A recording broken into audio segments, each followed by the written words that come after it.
Здравейте, аз съм Цветомир Николов, главен готвач и собственик на ресторант Николас и готвя от 22 години.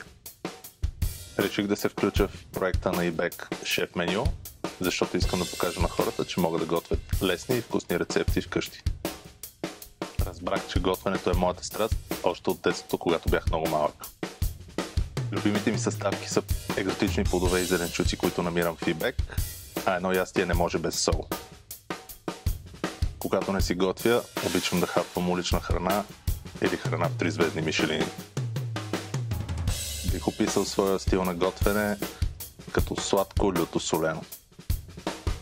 Емблематичният български продукт, с който обичам много да готвя, е кисело мляко. Един шеф-готвач е успешен, когато има собствен ресторант.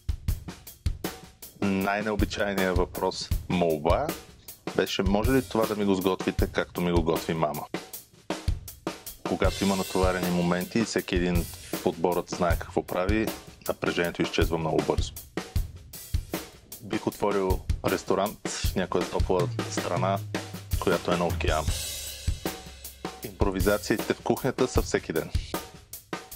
Рецептата, която промени живота ми завинаги, е паниран телешки език, който сготвих, когато бях дете. Имах един колега, с който имах проблем и ми изхвърли заготовките преди сервис през прозорец. Ако искате да станете добри кулинари, било то професионалисти или вкъщи, бъдете последователни.